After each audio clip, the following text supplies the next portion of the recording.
iremos louvar o hino de número 535 da harpa cristã e pedimos para que a igreja nos ajude, em nome de Jesus.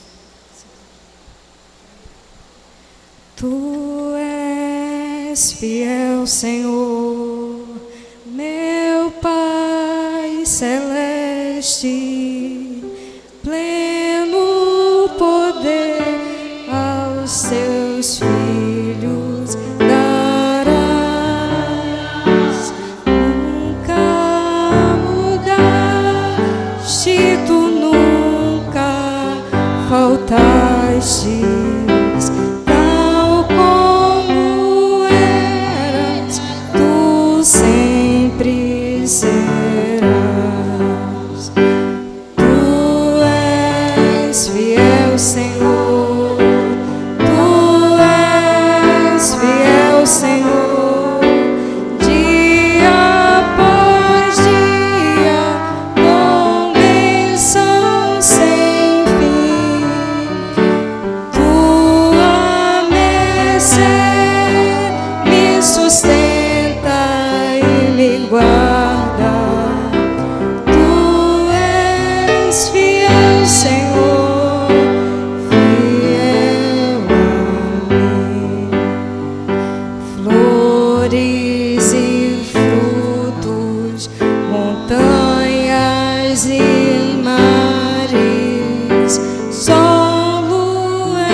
Evangelho de Jesus, escrito por João, capítulo 1, versículo 16. A todos quantos estão também a nos assistir através desse sistema de mídia, se você tiver uma Bíblia Sagrada aí em sua casa, próximo a você, peço que por gentileza abra no Evangelho de João, capítulo 1, versículo 16. E conforme orientado pelo companheiro presbítero Adalberto Batista, estaremos daqui a um pouco, após a leitura, orando e meditando um pouco na palavra de Deus. Assim diz a palavra do Senhor: e todos nós recebemos também da sua plenitude, com graça sobre graça. Eu te amo, mais que a abelha ama a flor. Eu te amo e como é forte o meu amor. Eu te amo mais que tudo, mais que a vida que há em mim. Eu te amo e nada vence este amor que não tem fim. Eu te amo, pois trocaste o meu fardo pela cruz. E é assim que eu te amo, Jesus.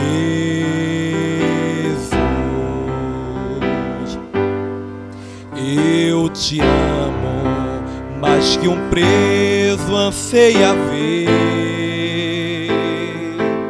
toda a luz da liberdade e assim viver. Eu te amo mais que um nauta ama a pátria que deixou, mais que um pobre exilado ama o chão que o desprezou. Eu te amo mais que um cego possa desejar a luz. E é assim que eu te amo, Jesus. Amém. Eu quero agradecer de antemão ao nosso presbítero Adalberto pela oportunidade assim facultada, querendo trazer, aleluia, a título de satisfação para a igreja. Deus abençoe. A título de satisfação para a igreja, que o nosso pastor Leonardo Soares, pastor dessa igreja, coordenador dessa área, ele não vai poder comparecer hoje aqui, mas confiou a obra aqui aos obreiros, pois o mesmo está em obediência ao nosso pastor presidente, atendendo a uma demanda estabelecida pelo pastor presidente, e nós também, em obediência ao nosso pastor coordenador, estamos aqui também para cooperar com esta obra para a glória e honra do nome de Jesus. Bem sabemos que hoje, por ser um culto de doutrina, e o pastor da igreja é que doutrina a igreja, mas estaremos assim convidando aos que estão sentados a se colocar de pé para fazermos a leitura da palavra de Deus e, querendo Deus, trazermos aqui uma palavra. Amém, irmãos? Doutrina ficará com o nosso pastor Leonardo Soares, mas em confiança do trabalho passado, e desde já quero agradecê-lo mediante a igreja, nós vamos trazer uma palavra de reflexão com a graça de Deus. A leitura que fizemos nesta noite no Evangelho escrito por João, João ele está narrando, na verdade, aleluia, acerca de um outro João. Ele fala acerca de Cristo, mas ele aqui está detalhando esse João que escreveu este evangelho, para não haver confusão. Ele não é o mesmo João que escreveu, ou melhor, que foi o profeta, o último dos profetas, o João Batista. Esse João que escreve este evangelho, ele também escreve mais 3 cartas universais e também o livro do Apocalipse. Esse João que escreveu este evangelho é João o apóstolo, aquele mesmo João que tinha por intimidade o próprio Cristo, Jesus Cristo. Esse João ele vai fazer aqui uma narrativa que se assemelha muito ao livro de Gênesis, o livro da criação. Perceba que neste mesmo capítulo, lá no primeiro versículo, ele diz: no princípio, a mesma narrativa que Moisés, quando está escrevendo o livro do Gênesis, Gênesis, ele começa no primeiro capítulo e no primeiro versículo, no princípio. Eu não vou querer me deter aqui para com os irmãos que aqui estão e os demais que estão a nos assistir, nas similaridades entre o livro, o evangelho escrito por João e o livro do Gênesis, o Pentateuco, mas eu gostaria de me deter mais em uma palavra, em uma reflexão, lembrando que hoje é culto de doutrina, é culto de ensinamento, e eu vou procurar trazer aqui uma palavra de uma maneira moderada. Os irmãos até já nos conhecem um pouco, e eu sou um pouco avexado quando estou pregando, sou um pouco até apressado muitas vezes para falar, para também tentar remir o tempo, porque o relógio muitas vezes é covarde quando estamos com algum assunto em pauta, e quando estamos falando de Jesus, parece que o tempo voa, mas vamos ser fidedignos ao tempo, porque bem sabemos, aleluia, que temos um horário a cumprir. Mas eu gostaria de trazer uma reflexão temática,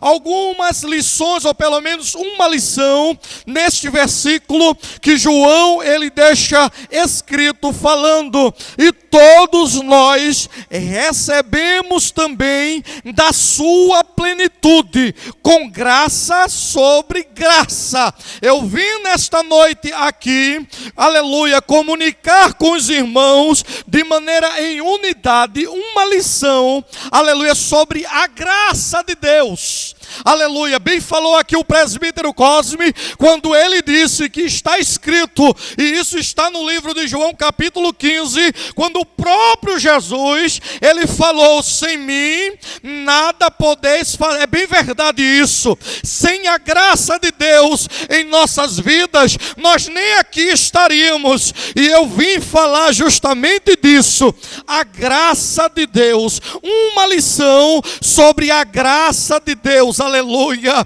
porque tem muita gente que acha que é até merecedor, aleluia, de algumas benesses divinas, da plenitude divina que chegou até nós. Mas deixa eu dizer uma coisa para nossas vidas, para a nossa lição, para que fique sobre nossa reflexão: se não fosse a graça de Deus, nós nem estaríamos aqui, aleluia. Pela graça deles é que estamos, pela graça dele é que estamos aqui, pela graça deles é que o servo do Senhor louvou, pela graça dele é que glorificamos, pela graça deles é que, aleluia, o exaltamos, o adoramos, aleluia. A graça foi a promotora de nós chegarmos até aqui. Mas afinal, o que é graça? Né? Porque existe no hebraico a transliteração dessa palavra graça, ela é traduzida por hesed. No grego, graça é pronunciado como charis.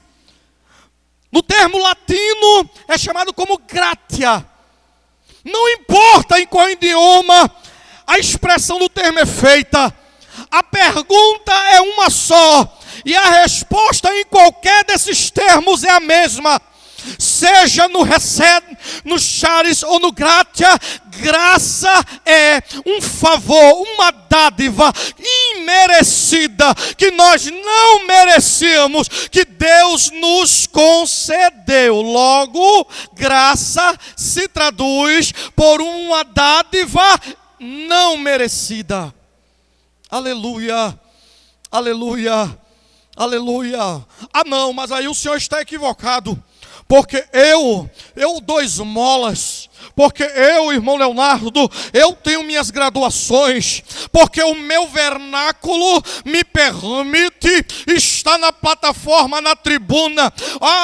Eu fiz aula de canto, a minha voz, ela consegue alcançar notas incalculáveis. Pessoas ficam abismadas quando eu louvo. É tudo que nós temos de dom, de talento, e que estamos oferecendo, aleluia, apresentando a Deus, é só mediante a graça divina.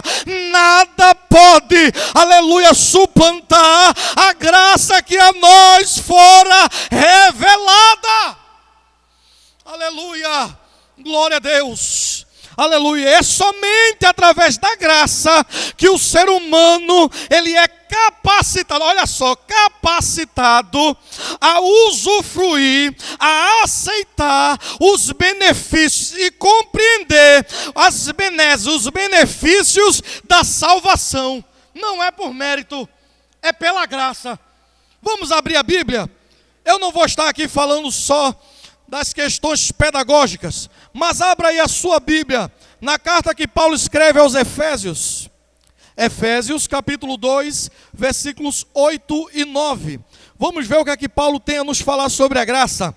Olha o que diz o versículo: porque pela graça sois salvos, por meio da fé, e isso não vem de vós, é dom de Deus, não vem das obras, para que ninguém se glorie. Olha o que Paulo está dizendo. Olha o que Paulo está nos ensinando. Ele diz que porque pela graça, aleluia. O mesmo Paulo, ele fala no primeiro versículo lá dizendo: e vos vivificou, estando vós mortos em ofensas e em pecado. Veja o mistério da graça. Aleluia. Perceba que no versículo 8 da carta aos Efésios, no capítulo 2, diz: porque pela graça sois salvos por meio da fé. É um mistério muito grande, porque no versículo 1 ele diz que está morto. Se eu estou morto, eu sou um ser inanimado. Se eu sou um ser inanimado, logo não posso exercer a fé. Para que eu pudesse exercer a fé, Cristo precisava me vivificar. E Ele só me vivificou através da graça. Ele me deu vida através da graça. Depois que Ele me deu vida, Ele me deu o pleno poder de reconhecer, através da fé, o sacrifício vicário dEle na cruz. Através desse reconhecimento, o senhorio dEle toma posse da minha vida, e logo não mais vivo eu, mas Cristo vive em mim. Mas isso só é possível através da graça. Aleluia. Por isso que o pastor Cláudio Honor de Andrade, ele define graça dessa maneira: é dela, através dela, que nós somos capacitados a compreender. Não foi obra, aleluia, que manifestou a graça, ou melhor, a salvação de Deus em nós, foi a graça. Não foi as nossas obras, os nossos merecimentos que fez com que Cristo fosse lá para a cruz, e simplesmente porque éramos bonzinhos e eu vou morrer por esses bonzinhos. Não, nós estávamos condenados, fadados a sofrer a ira do cálice de Deus, mas a graça de Deus, a graça de Jesus manifestou-se e trouxe em nós salvação, não por obra, mas por misericórdia. E João descreve isso no capítulo 3, versículo 16: porque Deus amou o mundo de tal maneira. Há algumas expressões de algumas pessoas que eu creio que até sem alguma sabedoria, ou não examinou cuidadosamente o texto, começa a dimensionar e diz que Deus amou o mundo de uma tal maneira. Se nós colocarmos essa uma tal maneira, logo estaremos dimensionando o amor de Deus. Se existe uma tal maneira, existe outra tal maneira. Aleluia, é numeral contínuo, e vai ser 1, 2, 3, quantas maneiras forem necessárias. Mas João, ele foi sábio quando foi inspirado pelo Espírito de Deus, quando ele escreve: porque Deus amou o mundo de tal maneira. Porque ele colocou de tal? Porque não consegue se medir, não consegue se dimensionar o amor de Deus, e foi através desse amor que ele disse: tome graça, meu filho, tome graça, minha filha, você não merece, mas eu estou lhe dando, porque eu lhe amo, e para eu lhe amar, eu não preciso que você me ame. Ele nos amou antes de nós termos o amado. Ele nos amou primeiro. Isso é graça. Isso é graça. Eu vejo a manifestação da graça de Deus na vida de Noé. Lembra de Noé? Aleluia. A Bíblia diz que Noé foi alcançado pela graça de Deus. Abra aí a tua Bíblia no livro do Gênesis, capítulo 6, versículo 8. Olha que versículo poderoso. Diz assim a expressão das páginas quentes da Escritura: Noé, porém, achou graça aos olhos do Senhor. Que versículo poderoso. Noé achou graça. Aleluia. Deus olhou para Noé. E o olhar de Deus foi um olhar de graça. Ó, minha dirigente. Ele olhou com graça, com favor que Noé jamais merecia. A Noé foi imputado o título pregador da justiça, mas só foi imputado esse título depois que Deus olhou para ele. Ah, igreja do Senhor, há muita gente que não consegue compreender, porque olha para você, olha para mim e olha com aquele olhar que tem um bocado de dedo. Por que ele? Por que ele? Vai perguntar a Deus, vai falar com o Senhor. Ele olhou para mim e olhou para você com olhar de graça. Noé achou graça aos olhos do Senhor. Aí a igreja sabe o desenrolar da história, né?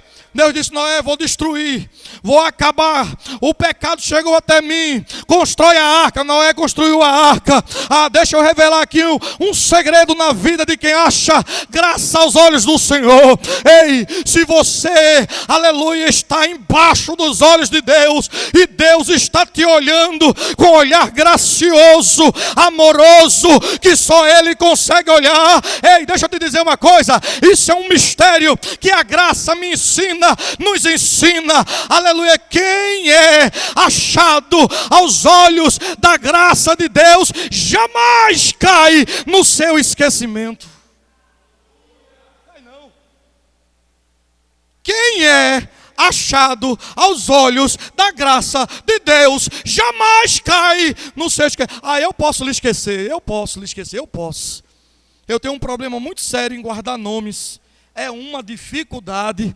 Para eu guardar o nome do nosso irmão Jefferson, eu precisei guardar, eu uso algumas coisas-chave, algumas palavras-chave. O sobrenome dele é Valente. Aí eu disse: eita, os valentes de Davi, porque na palavra de Deus eu consigo guardar. Aí eu comecei Valente, e fui guardando. Aí Jefferson Valente, aí alinhei o nome ao sobrenome.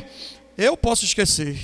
Outro dia eu parei, aqui mesmo, aqui na congregação, no portão ali. Alguém chegou para mim e disse: irmão Leonardo. Eu disse: Pai, Senhor, benção, tudo bem, vaso? Amém, tal. E eu disse: Jesus, quem é? Ele olhou para mim e reconheceu que eu não estava conhecendo ele. E disse: o senhor não lembra de mim mais não, né? Eu lembro do senhor, o senhor era bem magrinho, o senhor está fortezinho. Ele foi bondoso comigo, ele não me chamou de gordo não. Ele disse: o senhor está fortezinho. Eu disse: casei, a irmã Andréa cozinha bem. Ele falou: o senhor não lembra de mim não? Eu disse: me perdoe, eu não vou ser aqui, não vou mentir para o senhor, não vou lhe enganar não. Eu realmente não estou conseguindo lembrar do senhor não está caindo na minha lembrança não. Ele fez: amado, trabalhei tanto no teu casamento. Eu disse: Jesus, me perdoe, o servo do Senhor me ajudou no meu casamento, eu não estou conseguindo lembrar.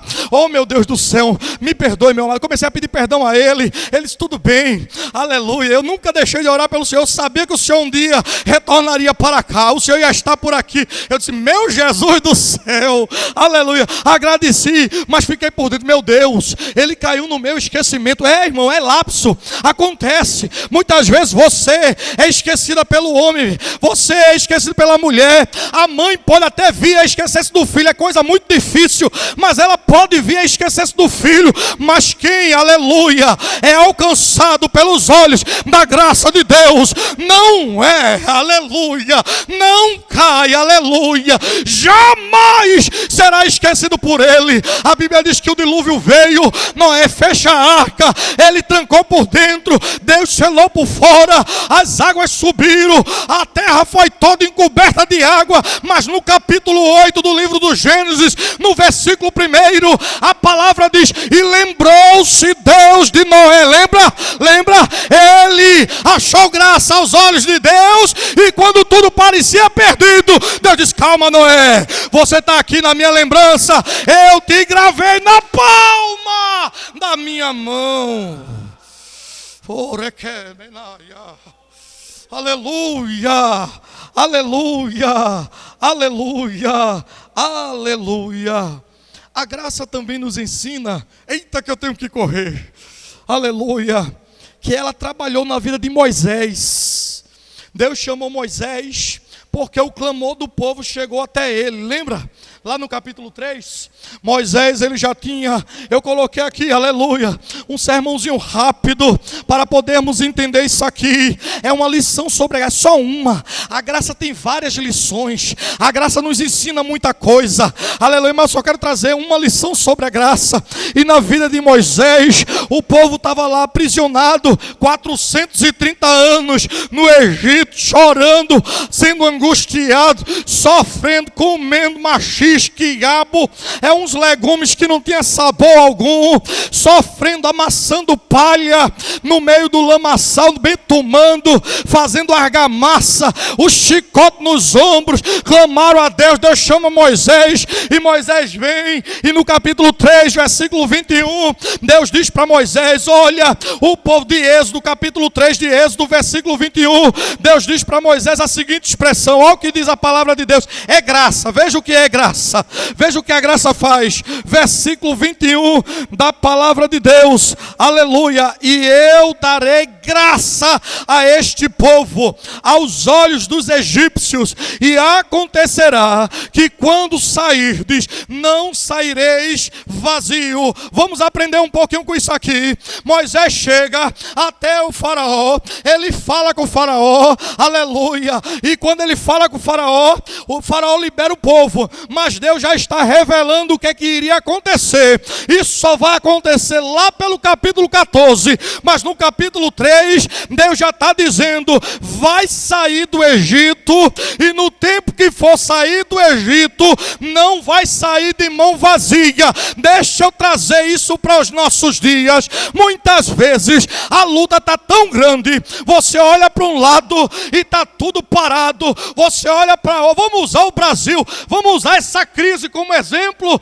aleluia. Há muita gente que está olhando assim e não está conseguindo enxergar, aleluia, solução. Mas veja o que Deus está dizendo, a este povo eu darei graça aos olhos do inimigo. O teu inimigo vai ver você sair desta situação e não vai sair de mão vazia. Abre a tua mão e toma posse dessa palavra. Aleluia. Não era porque o povo merecia, não. Foi por causa da graça. Aleluia. Mas alguém poderia dizer, eu até coloquei aqui, quem é alcançado pela graça nunca sai vazio da situação em que se encontra. Mas o povo poderia dizer, não, mas espera aí, quem estava lá foi Moisés. E Moisés era o cara. Moisés era um nome. A biografia de Moisés é muito forte. Moisés é um dos poucos homens na Bíblia que disse de maneira afirmativa, e acontecerá que se levantará um profeta semelhante a mim. Espera aí, isso é muito forte. Porque semelhante não é menos, mas também não é mais. Semelhante é igual. Jesus usa a mesma expressão quando ele promete derramar o Consolador. Lembra? Capítulo 15 de João. E vos enviará um semelhante a mim, um outro Consolador. Só que Moisés não está falando de senhorio, ele está falando de profeta. Jesus não foi só profeta. Aleluia. Mas Moisés teve muita ousadia. A biografia de Moisés diz que Moisés viveu 120 anos. Está lá em Deuteronômio capítulo 34, eu nem vou ler muito, porque a hora já urge. Deuteronômio capítulo 34, versículo 7 diz que a duração da vida de Moisés foi 120 anos. Moisés viveu 120 anos. Dos 120 anos, é incrível isso, mas ele dividiu exatamente em blocos iguais, etapas da manifestação da graça na vida de Moisés. 40 anos Moisés passou sendo criado, educado, ensinado no Egito. 40 anos Moisés viveu aparentado nas terras de Jetro em Midian. E outros 40 anos Moisés passou em sua trajetória no deserto. 40. Deus chamou Moisés para uma grande obra. Moisés foi usado para pregar, ensinar, escrever leis. Entre essas leis, lá em Levítico, ele escreve a lei contra o incesto, por exemplo. O que é o incesto? Relação entre parentes consanguíneos. Moisés pregou e ensinou como determinação divina não adorar outros deuses. É uma lição sobre a graça. Segura aí. Deus também usou Moisés. Lembra dos 10 mandamentos? Foi Moisés lá que levou para o povo e ensinou para o povo e colocou como legalidade de Deus, divina: não matarás. Então, para muita gente, Moisés é considerado o quê? Um homem perfeito. Moisés é considerado um líder perfeito, um profeta perfeito, um legislador perfeito. Mas deixa eu dizer uma coisa: Deus não abre mão da sua glória. Moisés, ele aparentava perfeição, mas Moisés não seria quem ele seria. Ou melhor, Moisés não seria quem ele foi se não fosse a graça de Deus. Moisés, no capítulo de Êxodo, capítulo 6, versículo 20, diz que Moisés nasceu de uma relação incestuosa. A tia se relacionou com o sobrinho e nasceu Moisés. Moisés passou os primeiros 40 anos da sua vida no Egito, e o Egito era o povo mais pagão daquela época. Moisés pregou dizendo que não matasse, mas ele matou uma pessoa. Está lá em Êxodo capítulo 2, versículo 11 e 12. As atribuições de Moisés não o habilitava para o exercício da chamada que Deus fez a ele. Deus não usou Moisés porque ele era capacitado, porque Deus não tem negócio com quem se acha capacitado, com quem se acha estudado, com quem se acha letrado. Deus, ele tem negócio com quem é fiel e reconhece que é pecador e que não faz nada se não for por vontade dele. Oh, aleluia! Moisés não exerceu a sua chamada porque ele era merecedor, porque Deus não trabalha com meritocracia. Deus, ele não trabalha com pessoas que estejam acima dos outros, achando que é a última bolacha do pacote, a última gota de Coca-Cola no deserto. Não! Deus trabalha com aquele que reconhece as suas fraquezas e diz: Senhor, me ajuda, porque eu estou perecendo. O Senhor está no barco, eu sei, mas se o Senhor não der ordem, esse barco vai a pique, porque eu ainda não tenho fé suficiente para repreender vento e mar. Deus trabalha com sinceridade. É muita gente usando a capa. E que capa é essa? Eu tenho terno de pregador, eu tenho a Bíblia de pregador, eu tenho o andar de pregador, eu mereço.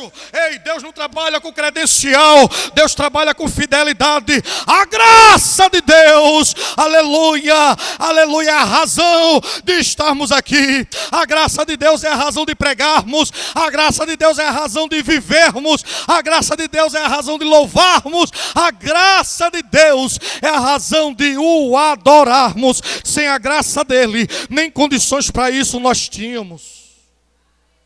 Aleluia.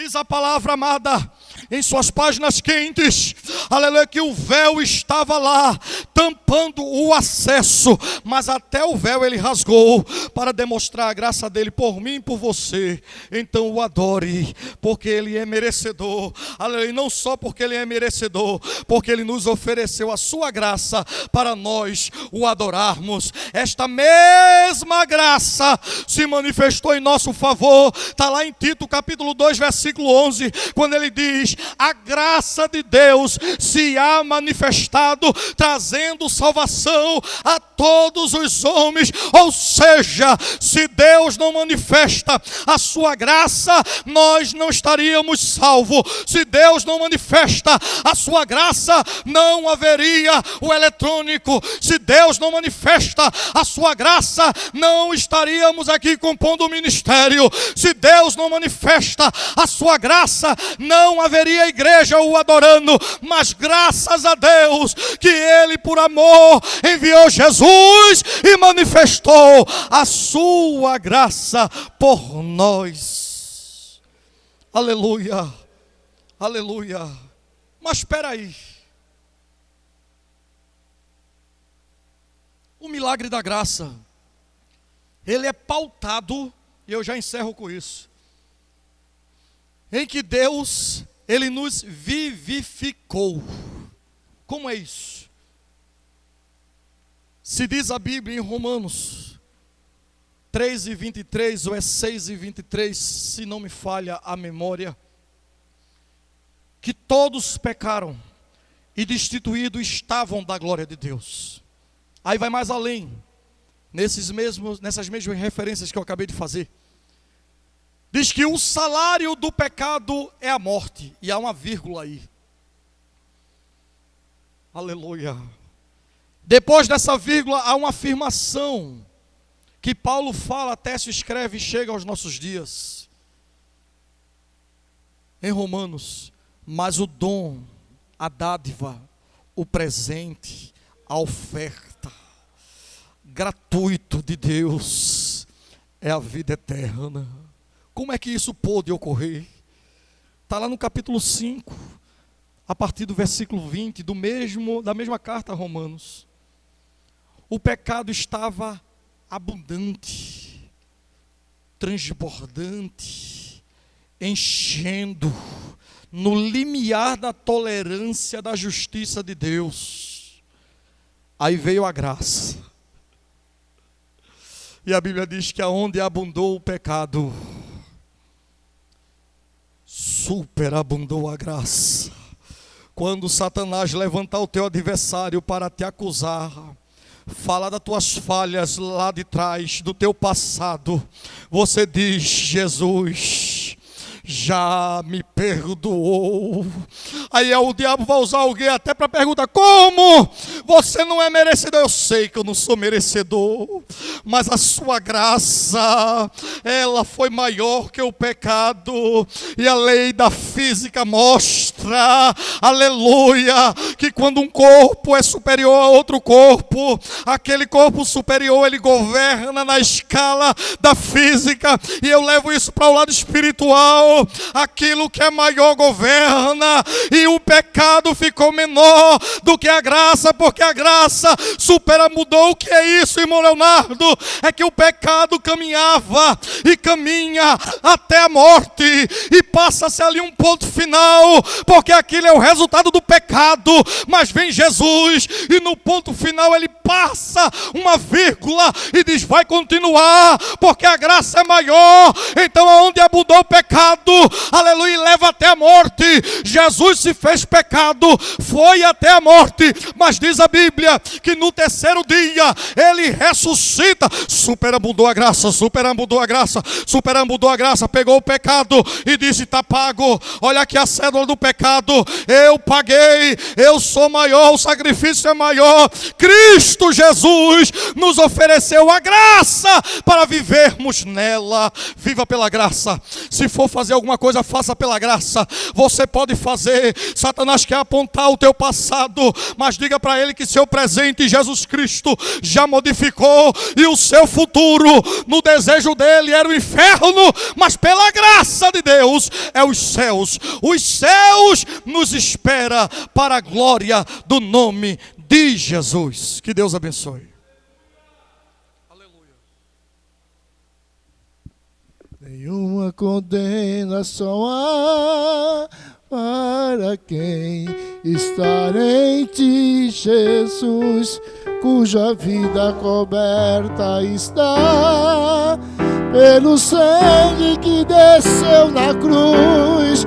É certo que provas virão, investida do vil tentador, mas nenhuma condenação há para quem está em ti, querido Senhor.